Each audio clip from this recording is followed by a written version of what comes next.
The year is 2025. Arvi arrived in Amalpur for his first posting, a district alive with tradition but shadowed by poverty and corruption. Fresh from the academy, he felt both pride and fear, knowing the path ahead would test his ideals. Before leaving home, his grandmother gave him a small tarnished mirror, his Anaklak, a mirror of morality. Whenever you face a choice between right and wrong, look into this. It will show you your soul, she said. In his sparse government quarters, Arvi placed the mirror on his desk, a silent promise to himself. The district collector's office, steeped in history, reminded him that every decision would impact thousands. The mirror was more than an object. It was a symbol of the integrity he vowed to uphold. Arvi saw not just his reflection, but the weight of expectations and the flicker of uncertainty. Stories of compromised officials haunted him. Could he remain true? The mirror became his ethical compass for the challenges ahead. He knew the journey would be lonely, but he was determined to serve. The mirror was his silent guardian. Every day it reminded him of who he was and what he stood for. In Amalpur, Arvi's real test was about to begin. Arvi's idealism was tested quickly. A senior clerk, Mr. Sharma, was caught taking a bribe from a desperate farmer. The law demanded suspension and inquiry, an open and shut case. But Arvi looked deeper. Mr. Sharma, nearing retirement, had taken the bribe to pay for his wife's critical surgery. Arvi saw not just a corrupt official, but a desperate husband. He suspended Mr. Sharma as required, but for a shorter period, and helped him secure a loan for the surgery. Arvi made it clear the act was wrong but offered a path to redemption. This sent a message. The new officer valued both justice and compassion. Ethics, Arvi realized, was not about rigid rules but understanding the human context. He balanced justice with empathy, learning that true strength lay in wise, humane decisions. The office saw a leader who was just, but also kind. Arvi's conscience was clear.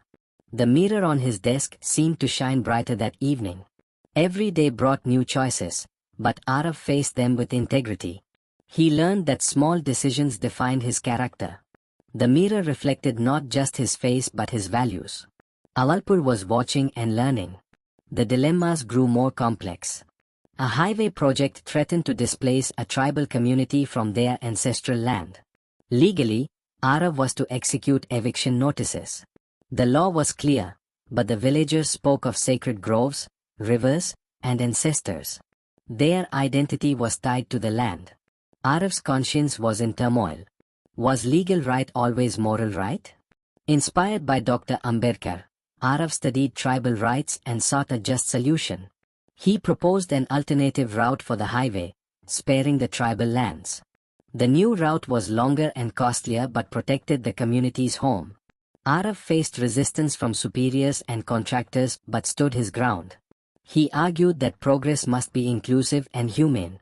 The fight was not just for land, but for dignity. Arvi's actions showed that law should serve justice, not just procedure. The mirror reminded him to protect the vulnerable. In Amalpur, Arvi proved that conscience could guide governance. His stand became a lesson in ethical leadership. The pressure wasn't just professional, it was personal. Arvi's uncle, a businessman, wanted inside information for a school construction contract. It's for a good cause, his uncle said. Help your family and the district.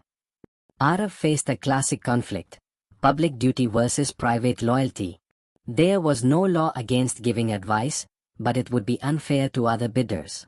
Inspired by Sardar Patel's integrity, Arvi refused to offer special help.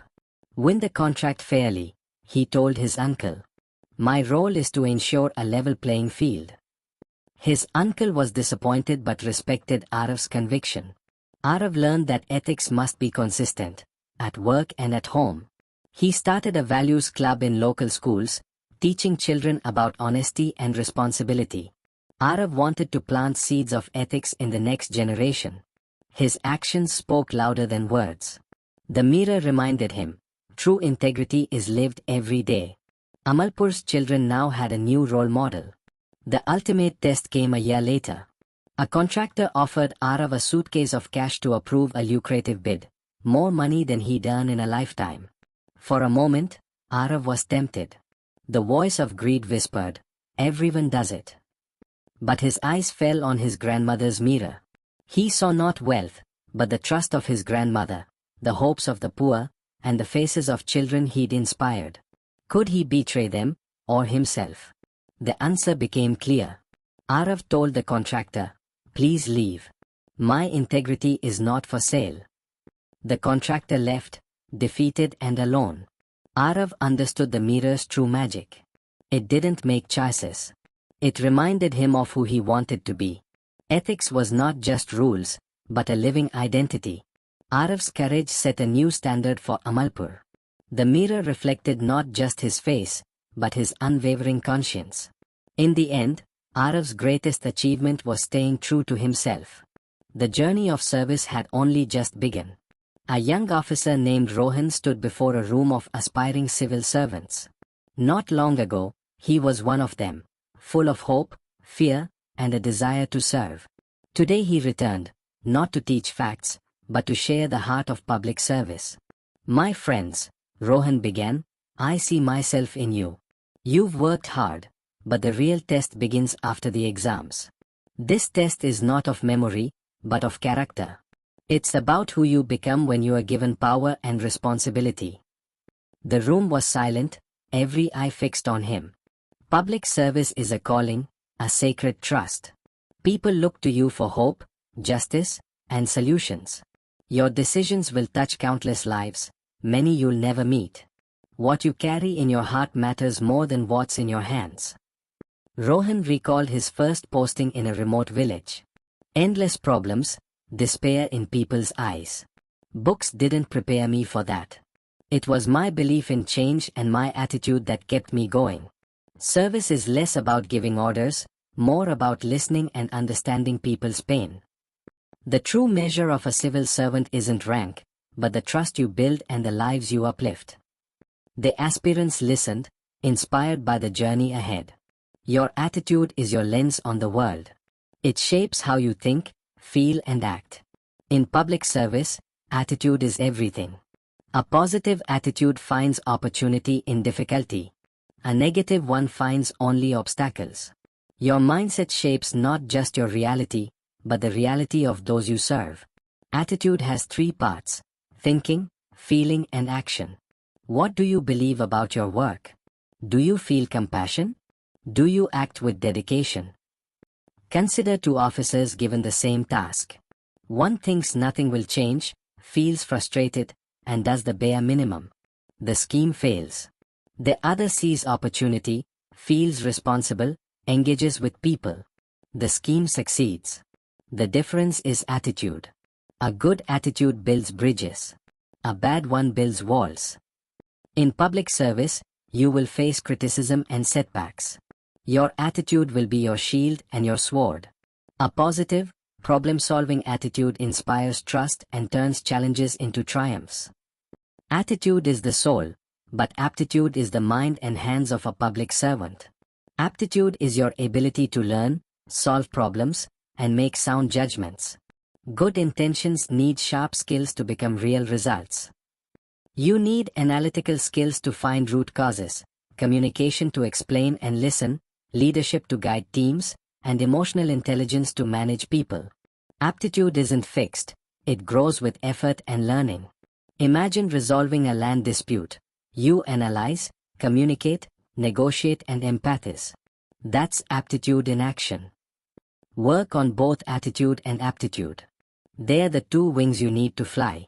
Read widely, learn from others, and stay open to new ideas. The best officers combine a noble attitude with sharp skills. They don't just manage the present, they build a better future. A public servant's foundation is their values. Values guide your conduct and ensure you use power for the public good. The 7 pillars: integrity, impartiality, objectivity, dedication, empathy, tolerance and humility. Integrity means doing right even when no one is watching. Impartiality and objectivity mean treating everyone equally and making decisions based on facts. Dedication is serving with heart and not giving up. Empathy is understanding and sharing others' feelings. Tolerance is respecting all cultures and viewpoints. Humility is remembering you are a servant, not a master. These values are your moral compass.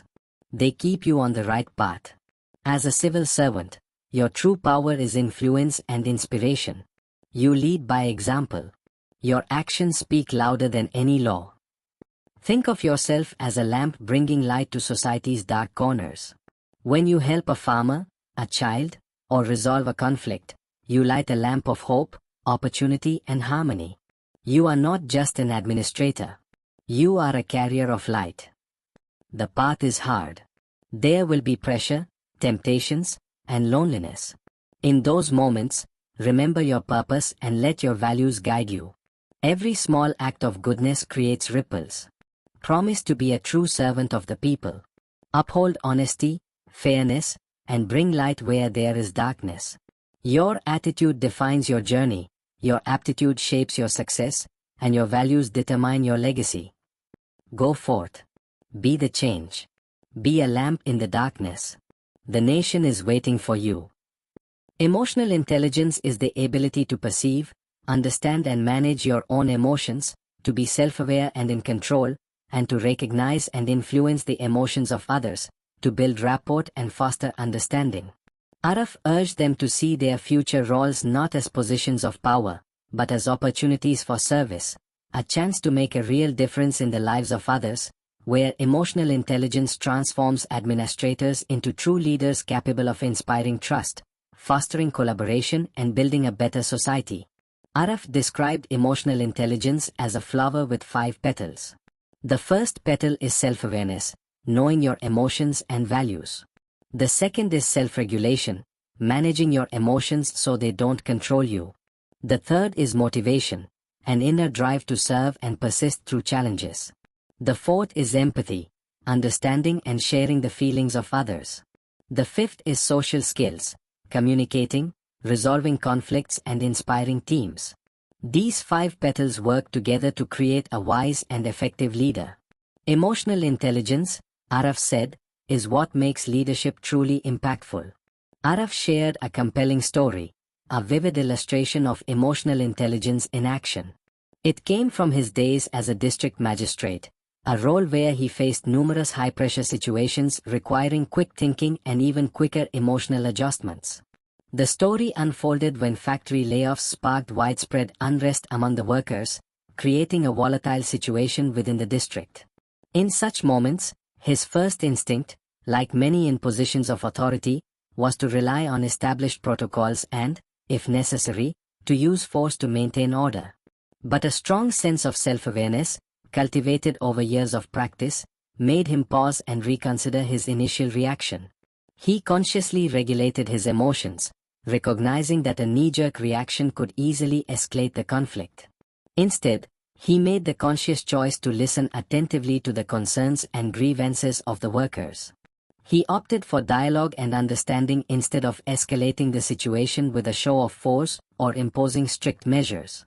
By genuinely showing empathy and taking the time to carefully hear their individual stories and collective frustrations, he began to build a foundation of trust, which in turn helped to diffuse the immediate tension and anger.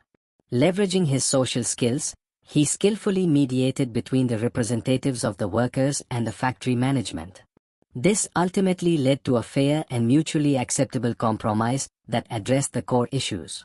The crisis was successfully resolved not through the imposition of authority or the application of brute force, but through the strategic application of emotional intelligence and a deep understanding of human nature.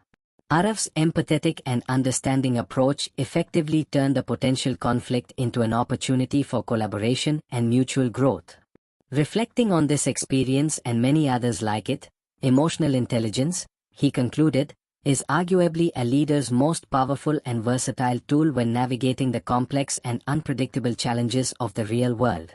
Arif explained how emotional intelligence is essential in governance in crisis.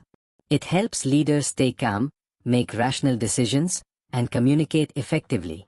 Empathy allows public servants to understand real needs and build trust with communities and within teams.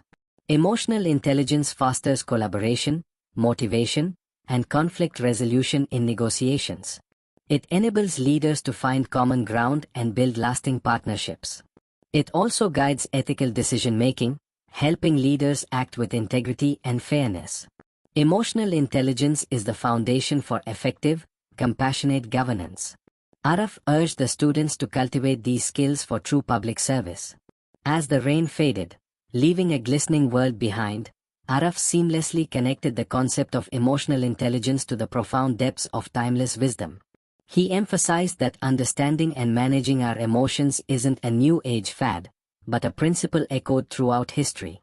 He cited transformative leaders like Mahatma Gandhi, Swami Vivekananda, and Nelson Mandela, individuals who masterfully balanced rational thought with profound empathy and unwavering self-control.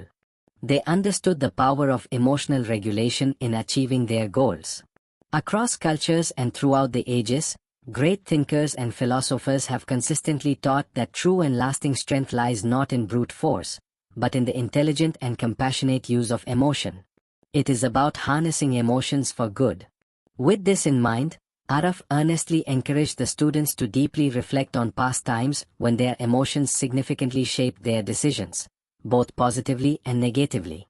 He emphasized that practicing consistent self-awareness, emotional regulation and genuine empathy is undeniably the most reliable path to wise and effective leadership. Emotional intelligence is absolutely not a soft skill or a weakness. It is, in fact, the ultimate source of strength and resilience in a leader. Therefore, use both your heart and your mind, Arif concluded with conviction, to build not just a better company, but a better nation and a brighter future for all. Arif's address to the young civil servants. Today we delve into the very essence of what it means to serve. Imagine a room filled with the brightest young minds, eager faces brimming with potential. These are the future civil servants, the custodians of our society's well-being. At the head stands Arif. Not just a teacher imparting knowledge from textbooks, but a guide, a mentor, a beacon of ethical leadership. He shares stories of courage, tales of individuals who stood firm in the face of adversity and difficult choices, the kind that test the very core of one's moral compass, reminding them that the files they'll hold are not mere documents, but represent real lives, hopes and dreams. Not just paper, but stories waiting to be written, destinies waiting to be shaped. Your signature, he says, with unwavering conviction, is a promise for a better tomorrow, a commitment to progress and positive change. Arif recounts stories of officers who chose humanity over rigid rules, empathy over bureaucracy. He speaks of honesty over temptation, of individuals who upheld their integrity even when faced with immense pressure. He poses a profound question. What will you do when no one is watching? When there are no accolades, no witnesses, no external validation? That answer, he emphasizes, will ultimately define you, your character and your legacy. Public service, he insists, is not merely a job but a mission, a calling, a sacred duty, a solemn pledge to uphold the values of justice, equality, and compassion. The chair you will occupy is not a symbol of power or authority, but a profound responsibility to be the voice for the unheard, the advocate for the marginalized. Laws are the bones of government, providing structure and framework. But good values, ethical principles and unwavering integrity are its very soul, the essence of its humanity. Never, ever let the soul of your service die. Protect it, nurture it, and let it guide your every action. A new chapter, Nail's Dilemma. Now let's turn our attention to a new character, Nail. He's a young, bright-eyed IAS officer fresh out of training, posted to a particularly challenging district, a dry, drought-prone area where water is scarce and hope is even scarcer. The land is parched. The earth is cracked. The people are struggling. The established rules dictate that government water trucks are to be dispatched only to larger villages, those with significant populations, to ensure efficiency. But then there's a tiny, almost forgotten village, home to just 50 families. Their wells are dry. They are desperate for water. But they are not on any official list to receive aid. Nail now faces a profound ethical dilemma. Should he follow the rulebook, or listen to his conscience. If he obeys the rules, the village suffers. If he helps them, he risks disciplinary action, maybe even his career. Remembering Arav's teachings, Nail makes a courageous decision. He chooses humanity. He chooses compassion. He redirects a water truck to the village. He documents his action carefully, framing it as an emergency, a justified deviation. He knows he's taking a risk. But in that moment, he chooses kindness over indifference. This is moral courage. This is the soul of public service. True leadership transcends rules. It serves people. Nail, in that moment, becomes more than a civil servant. He becomes a guardian of humanity. What guides officers like Nail? Core values. Honesty, being truthful even when unseen. Fairness, being open-minded, judging equally. Commitment, dedication to public well-being. Empathy, feeling others' struggles, connecting people and government. These values are the lifeblood of civil service, not just learned from books or laws, but drawn from within, shaped by history and moral conscience. Accountability and transparency, the pillars of good governance. The foundation of trust in government rests on accountability, being answerable to the people.